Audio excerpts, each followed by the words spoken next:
Parmi vous, la dernière fois j'avais été très bien accueilli, je reviens 20 ans plus tard, les plus anciens ou les plus fidèles s'en souviennent peut-être, en tout cas quand M. de Cazeneuve m'a sollicité pour intervenir devant vous, j'ai immédiatement accepté.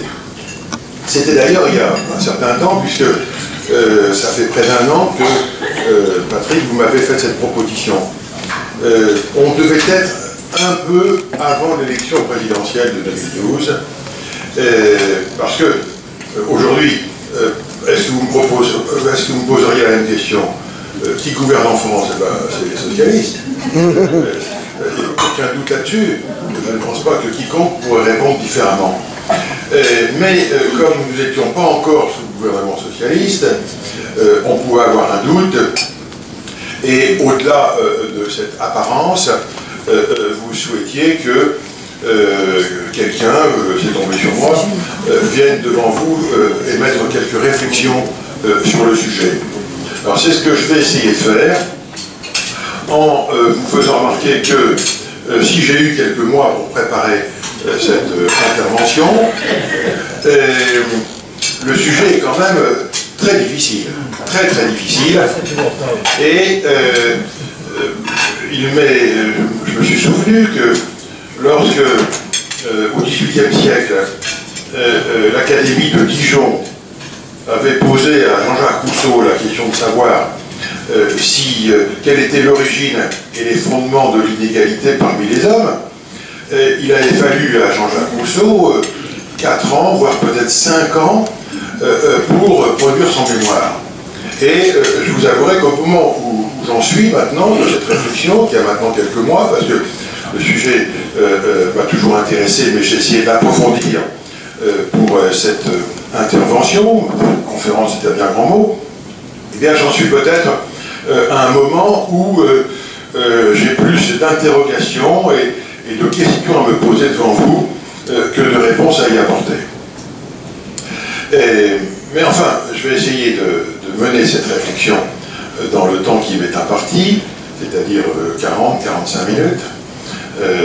Encore que comme j'ai pas d'horloge devant moi, je risque de dépasser ou de ne pas respecter exactement ce temps qui m'est imparti. Je vais commencer par vous dire qu'un tel sujet doit être évidemment délimité. On parlera non pas du gouvernement de la France dans sa généralité, mais nous parlerons de la sphère publique. Nous entendrons par la question qui nous est posée, qui fait la loi, qui mène les politiques publiques.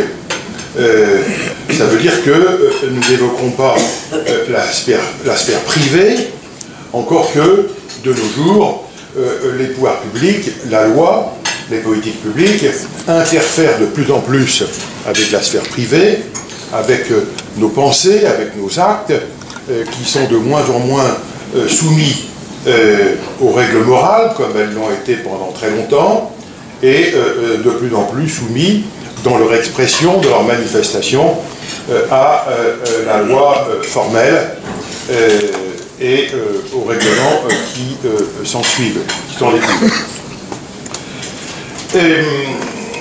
Alors, on va commencer par comment dirais-je, par la théorie, si je puis dire, c'est-à-dire qu'on nous enseigne que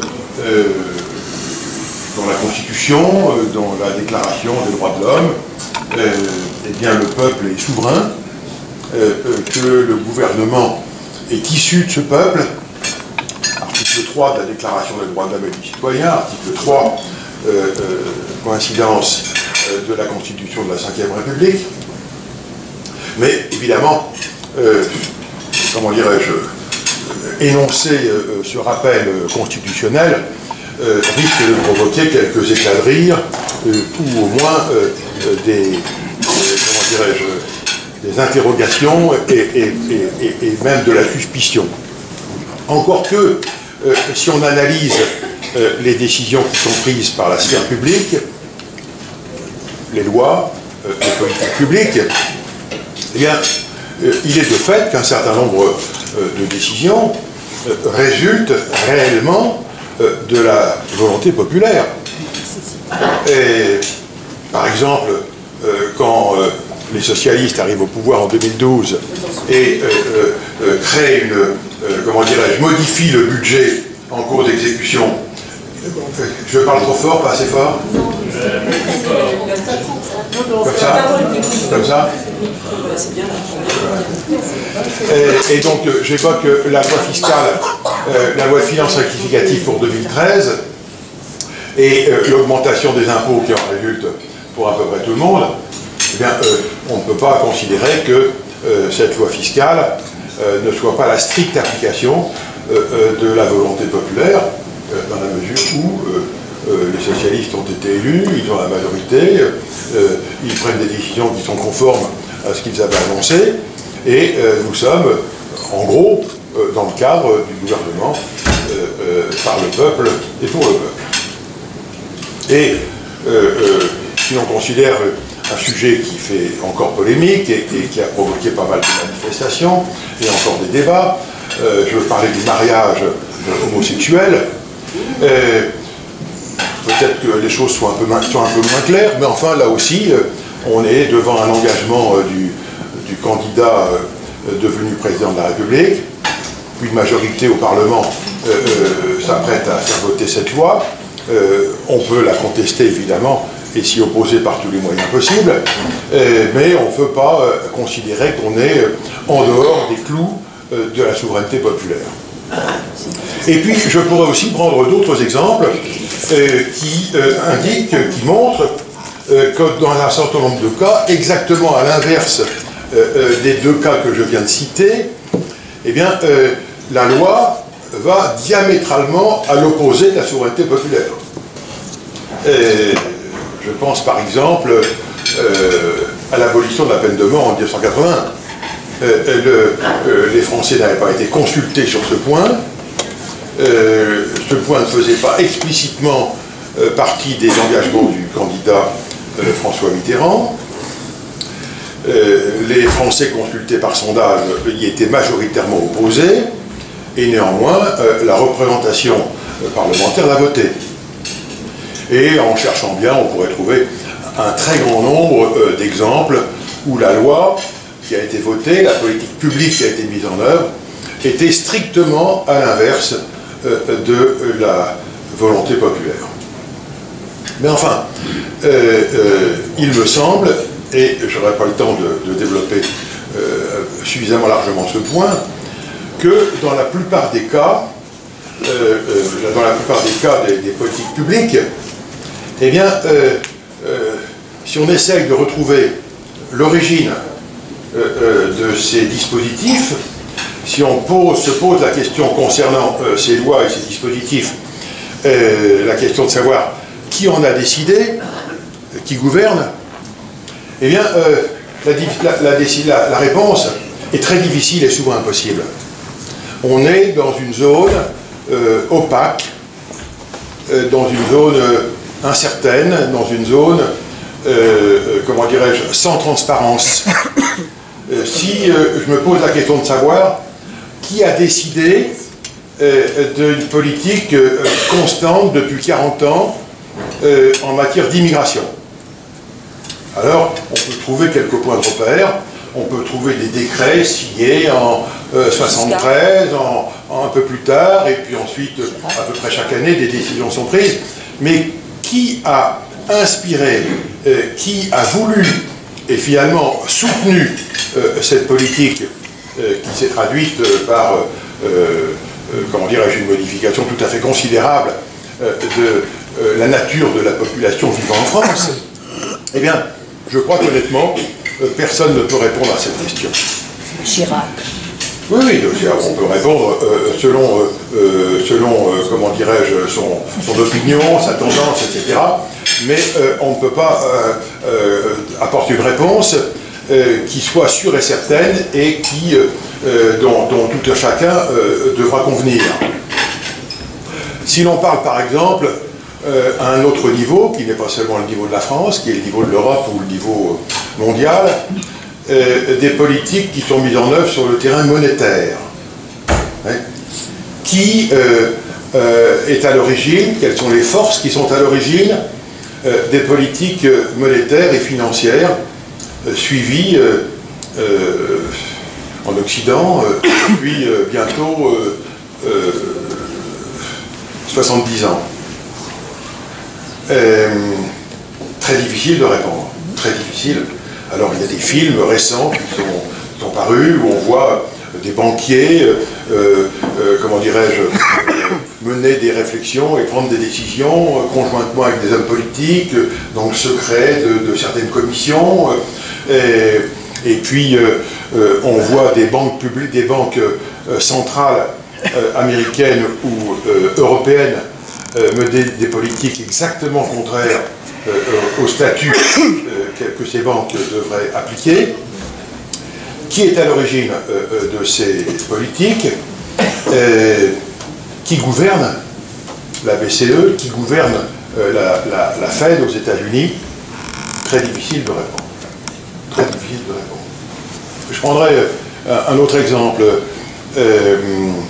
plus comment dirais-je, moins polémique, plus simple, plus proche de nous.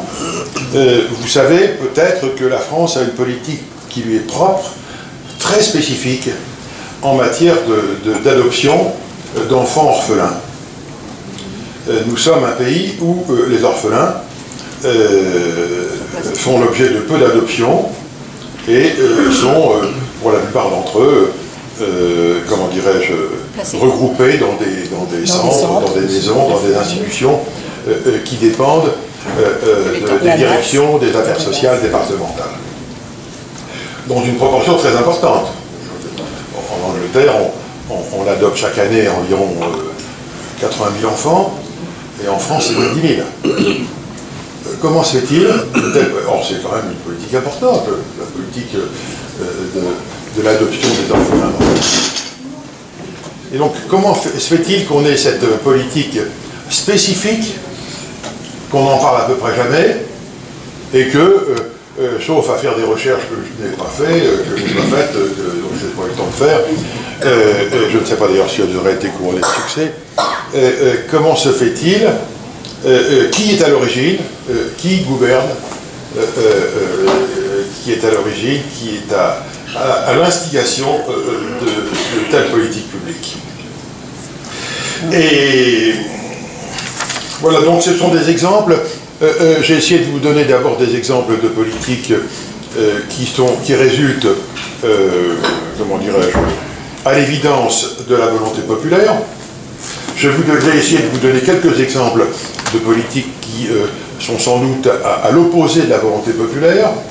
Et puis ensuite, je me suis efforcé de prendre quelques exemples, 3 pour commencer, de politiques dont on ne sait pas très bien quelles sont les origines, quelles sont les forces qui auraient déterminé la mise en œuvre de ces politiques. Alors ensuite, alors j'aurais pu prendre beaucoup d'autres exemples, montrant que, selon moi, la plupart des décisions publiques, eh bien, relèvent d'une indétermination quant à l'origine de la mise en œuvre de ces politiques. J'aurais pu prendre évidemment l'exemple de la politique européenne. Alors, on connaît les pères fondateurs, on connaît différents éléments qui permettent de fixer quelques repères sur 60 années de construction européenne. Enfin, s'il y a quelqu'un à la barre, s'il y a un grand timonier des affaires européennes, quel groupe, quel ensemble, quel parti, quelle force dirige et inspire la construction européenne actuellement? Très difficile de dire, très difficile. Alors je pourrais prendre encore beaucoup d'autres exemples, je pourrais parler de la politique pénale, de la politique de santé, de la politique sociale en général, de l'extension de l'État-providence, voulu par un certain nombre de gens, mais certainement pas par les pères fondateurs de cette politique même. Si l'on remonte aux années 40 et au début de la sécurité sociale en France, eh bien, les pères fondateurs de la sécurité sociale n'avaient jamais imaginé le monstre que deviendrait la sécurité sociale en France.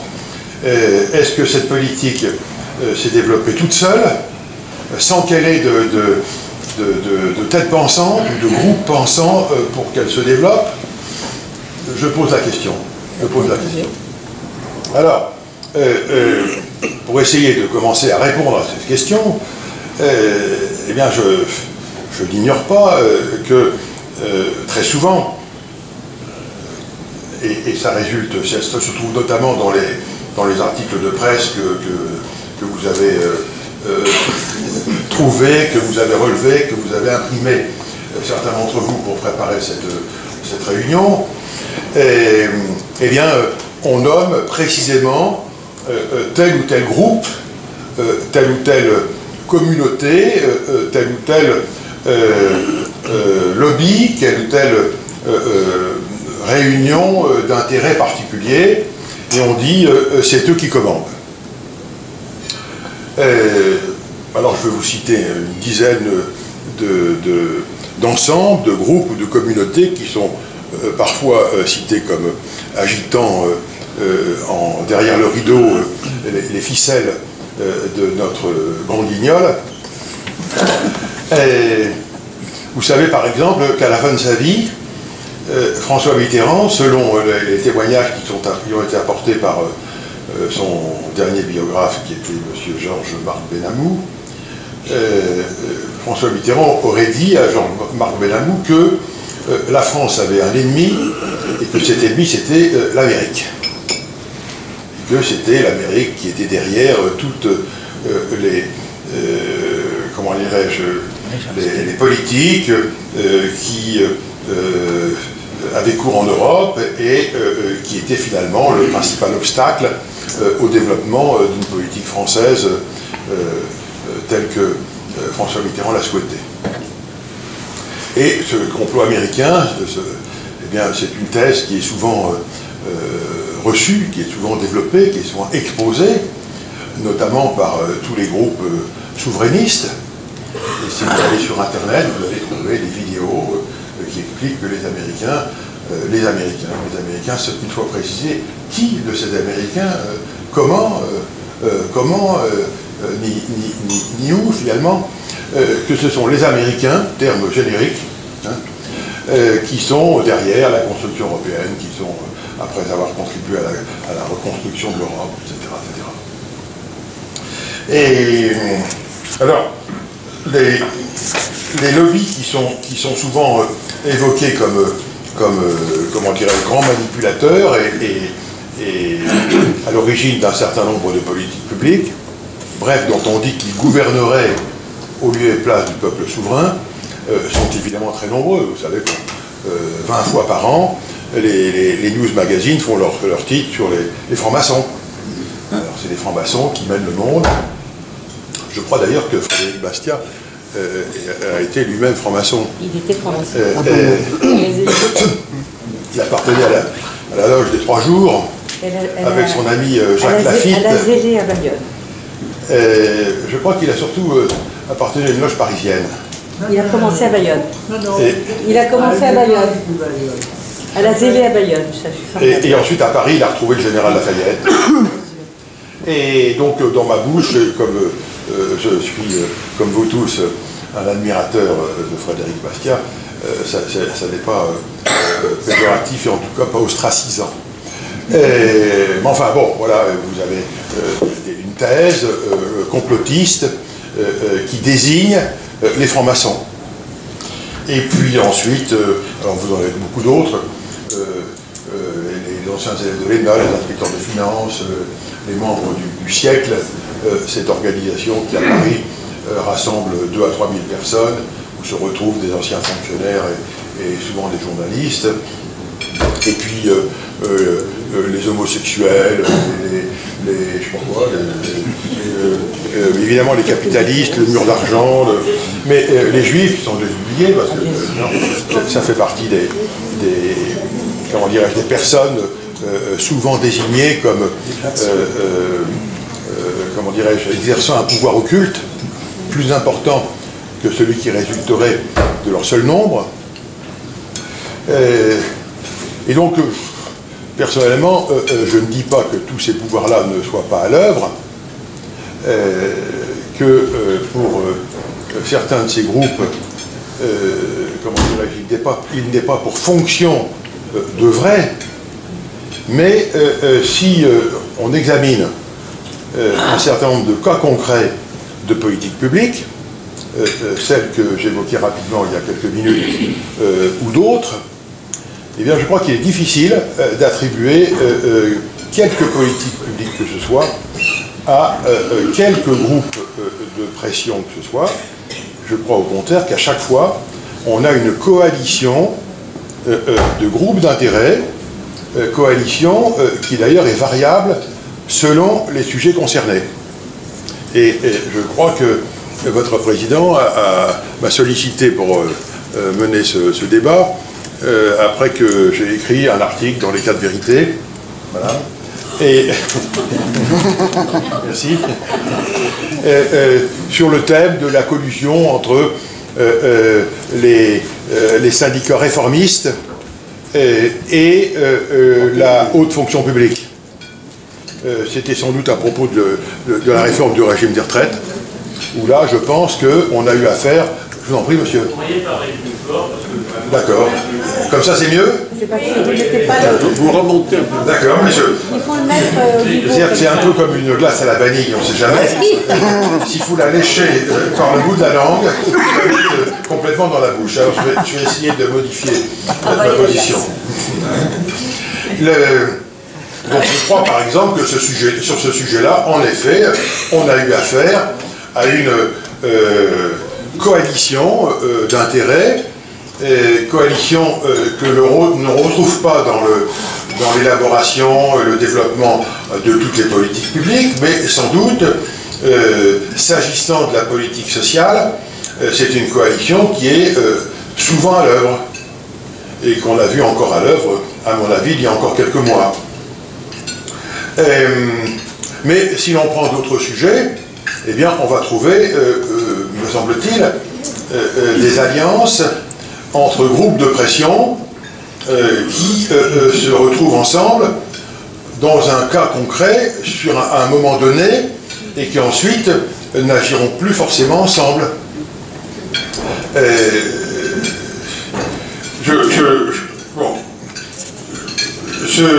Donc, très souvent, on voit intervenir le groupe de pression qui est constitué par une partie de la classe médiatique, notamment sur ce qu'il est convenu d'appeler les faits de société. On l'a vu d'ailleurs dans les explications données à l'occasion du débat sur le mariage homosexuel. On a bien vu que la presse était quasiment unanimement d'un côté et non pas répartie entre les deux côtés. Et donc là, on peut considérer que dans cet exemple-là, la presse a été un élément agissant un peu comme un groupe de pression, qu'elle est à certains moments, c'est évident, même si je ne pense pas que la presse soit structurée en lobby organisés, comme peuvent l'être d'autres lobbies organisés, soit du côté des forces syndicales, vous savez, des forces vives, et soit du côté du patronat, des représentants des entreprises. En tout cas, évidemment, dans tous ces exemples que j'ai commencé à décortiquer, peut-être pas suffisamment, parce que je vous l'ai dit, ma réflexion n'est pas suffisamment avancée, eh bien, on a affaire à la fois à des influences complexes, mais évidemment à des influences qui montrent que ces politiques résultent de la méconnaissance, de la non-application des règles théoriques qui fondent la souveraineté populaire. On tourne le dos aux principes figurant dans les textes fondateurs de la Déclaration des droits de l'homme, de la Constitution et de tous les principes généraux du droit auxquels se réfère pourtant couramment le Conseil constitutionnel.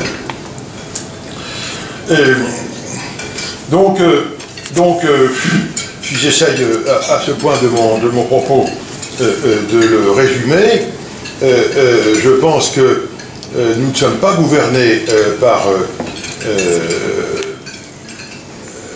comment dirais-je, par la souveraineté populaire telle qu'elle résulte de nos textes fondateurs. Je pense que nous ne sommes pas non plus gouvernés par des groupes de pression parfaitement identifiés et qui seraient à l'œuvre constamment pour dicter les politiques publiques j'allais dire, en contravention avec les règles démocratiques, que s'agissant de forces occultes, eh bien, il n'est pas anormal qu'elles nous échappent et qu'elles soient très largement, car invisibles, difficiles à identifier, même si elles existent et que l'on arrive très souvent, et même dans certains cas facilement, à les toucher du doigt, ces forces occultes. Bon, je fais référence par exemple à la puissance totalement disproportionnée par rapport à leurs effectifs, par rapport à leur représentativité, par rapport à leurs moyens même que constituent actuellement les syndicats. On a l'impression qu'au fur et à mesure que les syndicats perdent en représentativité, eh bien, leur pouvoir législatif, leur pouvoir d'influence augmente et comment dirais-je, inversement proportionnellement à leurs moyens propres. Puisque il est maintenant fortement question, et je crois qu'on y arrivera avant la fin de la législature, de subventionner directement les syndicats, alors que là, jusqu'à présent, on ne les subventionnait qu'indirectement. Alors, ma conclusion provisoire, mais j'en ai ensuite une autre à développer devant vous, c'est que les forces qui gouvernent la France, quand elles ne sont pas issues du processus démocratique normal, eh bien, sont issues d'un certain nombre de lobbies, de groupes de pression, qui, au gré des circonstances, s'assemblent, se réunissent, selon des modalités et des majorités qui ne sont pas les mêmes dans chaque cas de figure, ce qui rend, comment dirais-je, la réponse à la question posée, évidemment, très difficile et incertaine. Alors, en conclusion, je regarde ma montre, je ne sais pas depuis combien de temps je parle, mais... Il reste 20 minutes. D'accord. Eh bien, écoutez, en conclusion, je voudrais évidemment devant vous me référer à notre inspirateur à tous, je veux dire Frédéric Bastiat. Vous savez que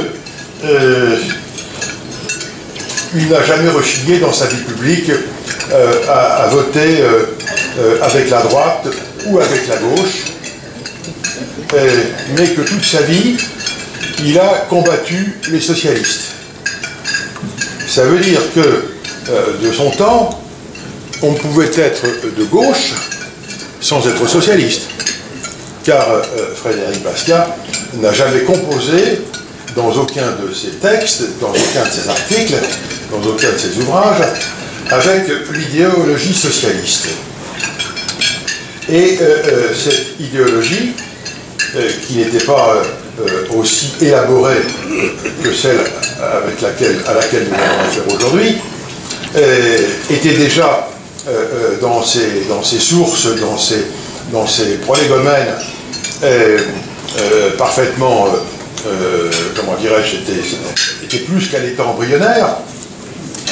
Et je crois qu'il a été le premier à observer, et observer mieux que personne, que les socialistes, quelle que soit leur famille, quelle que soit leur tendance, ont pour caractéristique commune de ne jamais faire confiance à l'homme, aux individus, à leur capacité de s'organiser spontanément en harmonie. Et donc, les socialistes sont toujours à imaginer des systèmes contraignants, des systèmes qui pour être efficaces et contraignants, sont dans la nécessité d'être opaques. Et c'est la raison pour laquelle il nous est difficile aujourd'hui de répondre à la question de savoir qui gouverne. Si nous étions dans un autre pays, si nous étions par exemple en Suisse, si nous étions même aux États-Unis, où la démocratie est loin d'être parfaite, mais où elle fonctionne sur le même règle établie au XVIIIe siècle, avec simplement une quinzaine d'amendements importants à leur constitution. Eh bien, la question ne se poserait même pas. Est-ce que dans un autre pays, je parle de la Suisse, je parle des États-Unis, je parle des démocraties du nord de l'Europe, est-ce que vous poseriez la même question, à savoir qui gouverne? La réponse serait du domaine de l'évidence, ça serait du domaine de l'observation des faits. Et donc, la question, si elle n'a pas de réponse claire, elle a néanmoins une réponse, et cette réponse se trouve dans l'opacité, dans la non-transparence de notre système politique. Et je crois que déjà du temps de Frédéric Bastiat, le grand Frédéric Bastiat avait pressenti la situation qui allait advenir, des réformes, des changements qui commençaient à être à l'œuvre de son temps. Je pense notamment aux propos qu'il avait tenus, aux observations qu'il avait faites quant à l'émergence des premières sociétés de secours. Mais malgré tout, Bastiat était un grand optimiste. Il pensait que le développement paisible, graduel de l'humanité pouvait être assuré à partir du moment où la liberté du mouvement naturel des hommes ne serait pas entravée. Et notre histoire récente n'est rien d'autre que l'entrave mise à ce mouvement naturel de liberté et de progrès de l'humanité. Ce qui s'est passé depuis 50 ans avec le développement cancérigène de la sphère publique, qui va bien au-delà des 57% de dépenses publiques par rapport à notre richesse nationale, eh bien c'est précisément l'obstacle, le seul obstacle que Bastiat avait identifié et qu'il avait de son temps désigné.